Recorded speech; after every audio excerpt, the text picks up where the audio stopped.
Greetings, salutations, happy Tuesday, August the 11th, 2026. Welcome to Backstage, the daily show for entrepreneurs, founders, visionaries, and builders ready to stop waiting in the wings and let their stories power their growth. Happy Tuesday. Another very warm, sunny day here in the New York City area, and bracing for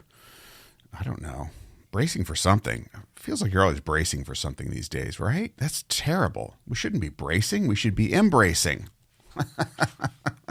That sounds like the title of something. Do we brace for or do we embrace? I'm going to have to use that somewhere.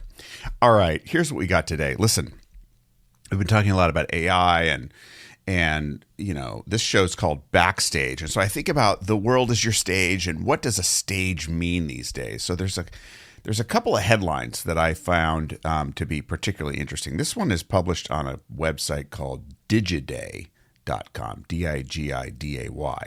The headline, and this is from August 10th, so this is from yesterday, Zoom relies on creators to boost AI search results. Now, why do we care about that?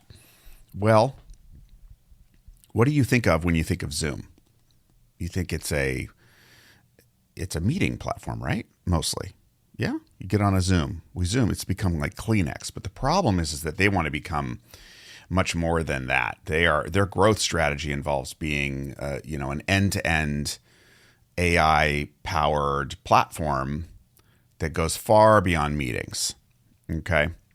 But the problem is that they're not known for that. And the idea of being doing just paid advertising and talking about the different things that they do, they don't think that's going to work completely.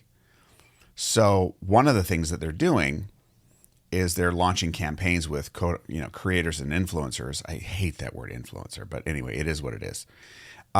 Because they need more talk about Zoom in different contexts so that AI tools, when you're using AI tools and searching for things, Zoom will be in the conversation more broadly than just meetings. So this is a quote from it's a short article, but it's called, in the last half of it, it says, over the summer, Zoom launched a campaign with Naima Raza, a journalist, filmmaker, and host of the podcast Smart Girl, Dumb Questions. Across Instagram and YouTube, Raza has more than 30,000 followers. Raza's featured in campaign spots across Zoom's social channels. And Zoom will sponsor a 6-part series in the Smart Girl Dumb Questions podcast. Raza will also be a keynote speaker at Zoom's annual conference in October. They don't know yet the link between, quote, creators and AI visibility that marketers can point to. End quote.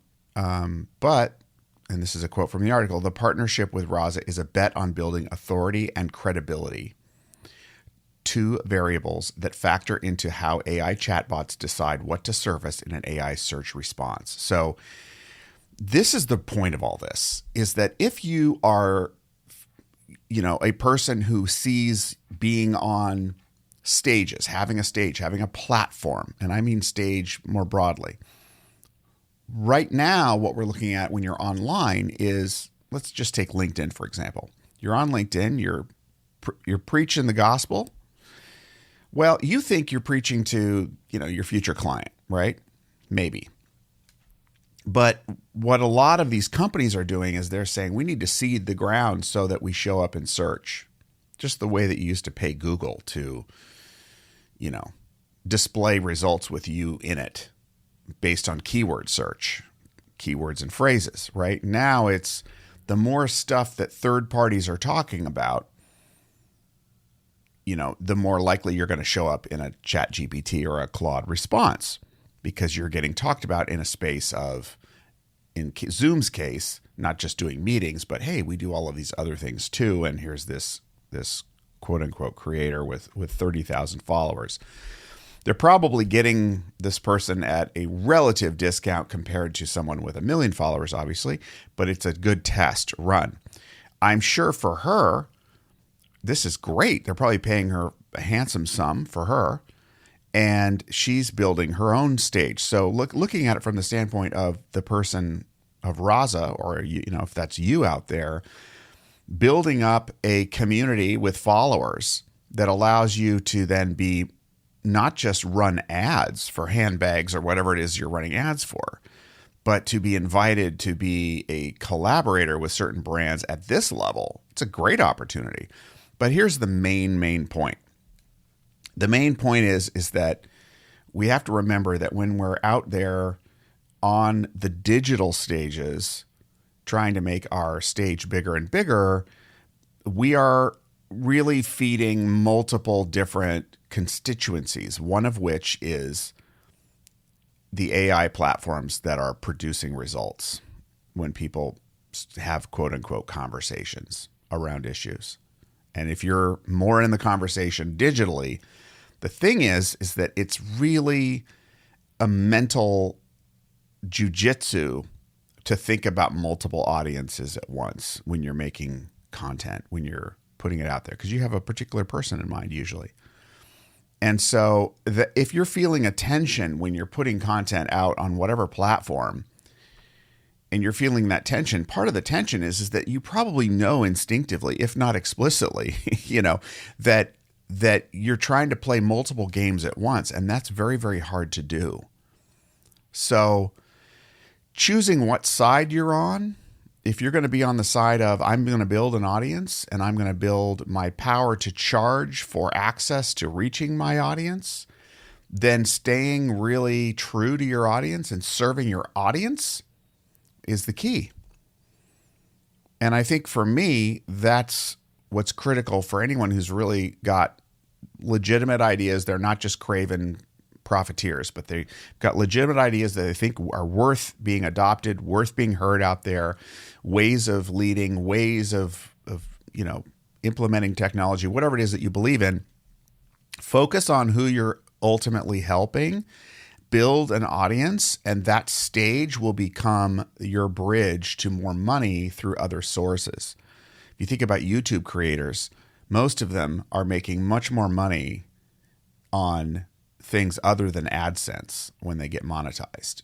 It's the consulting services. It's all of the stuff. In fact, the speaker in the speaker community, there's data showing that more and more of the companies that are hiring want to bring on a speaker who, yes, they speak on a topic, but they provide follow-on services. They provide consulting.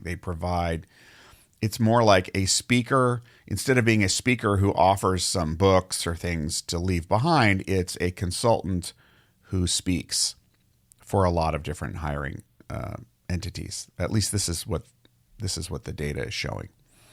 So I'll just leave you with this. There's another article that kind of caught my attention. This is from SB Nation, title, quote, "Driven, a new streaming service aiming to bring fans inside motorsport." And it's another example of a motorsport streaming platform called Driven, trying to build up personalities and creators and consultants to build a fan base and a community where people interact with one another. They build relationships. They're prioritizing that over just algorithmic distribution. So this is where we're headed.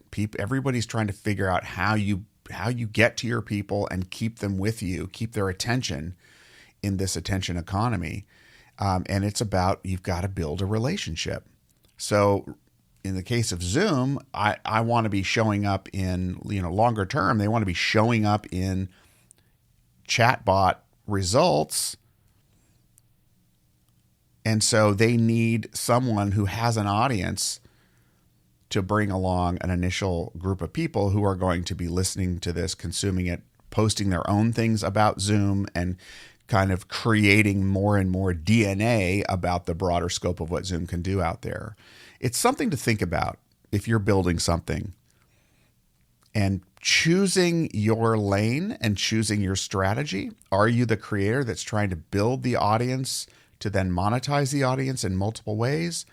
Are you the company that needs to find those people and hire them so that you're in more conversations? Which side are you on? and knowing which side you're on, if it's relevant to you, and then choosing a strategy accordingly makes a ton of sense. All right, I hope that's helpful. What lane are you in? What lane are you in terms of being valuable to other companies to get their word out, or using strategically other people to help you get the word out about what you're doing? Which one makes more sense for you? Drop a comment. Let me know what you think. What other ideas do you have? And what other questions do you have that you'd like me to address? Not that I have all the answers, but I'm pointing my mind at this so that you don't always have to. I want to make it easier and curate, the information for you so that you can be more efficient in whatever it is you're building. So let me know what other topics are interesting to you, what questions you have, what are you grappling with? That'll help form what I talk about moving forward. All right, we're going to leave it there. Thanks, as always, for listening. And as always, be good to yourself and others. Share this with a friend, and we will check back again with you tomorrow. Bye-bye for now.